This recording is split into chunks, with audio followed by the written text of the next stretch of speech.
Hi everybody, welcome back to the channel. My name is Sven and I hope you're doing great. So I have worked with a lot of different colorists over the years, some relatively young, some quite long in the game. And what I notice is that everybody works completely differently. Everybody uses wildly different node trees, so I thought, why not just look at a few ones and compare them? The first thing where you get completely different replies depending on who you ask is how many nodes do you actually need? Some colorists like to keep it as simple and minimal as possible, others go as complicated as it can get.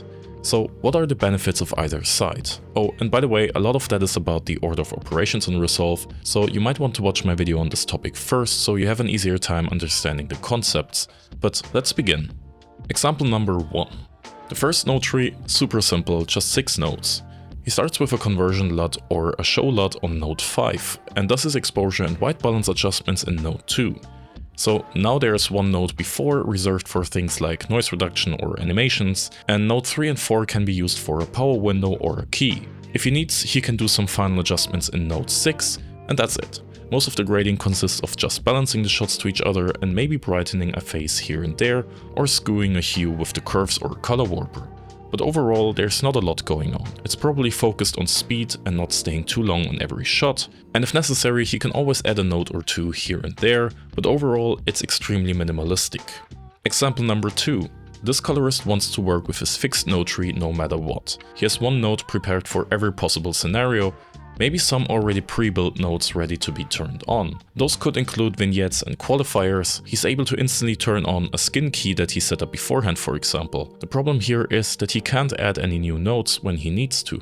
The tree is already really big, the numbering is set in stone, and adding nodes here and there is not intended and could screw up certain ripple operations. But usually there are so many nodes to begin with, he doesn't have to add more.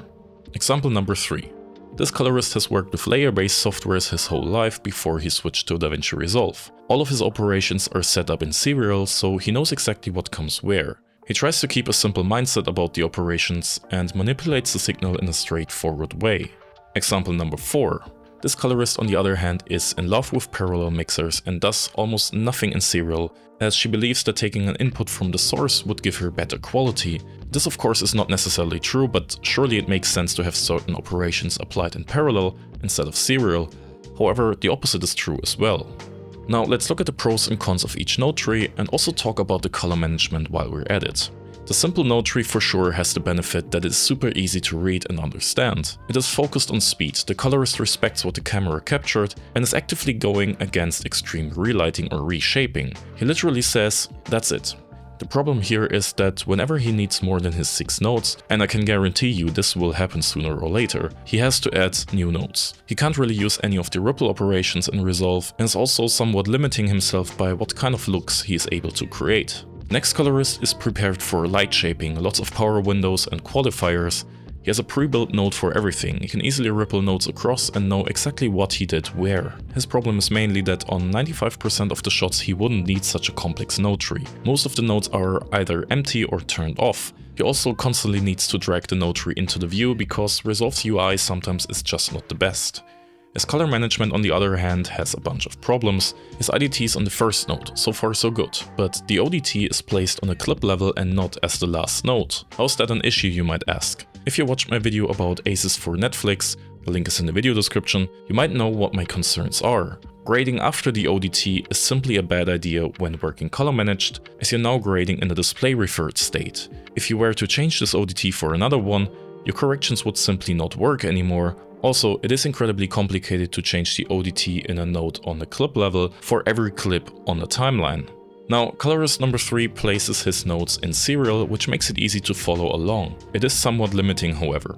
When there's a qualifier on a specific color, but he changes something like the white balance in a node before, this qualifier will not target the right colors anymore.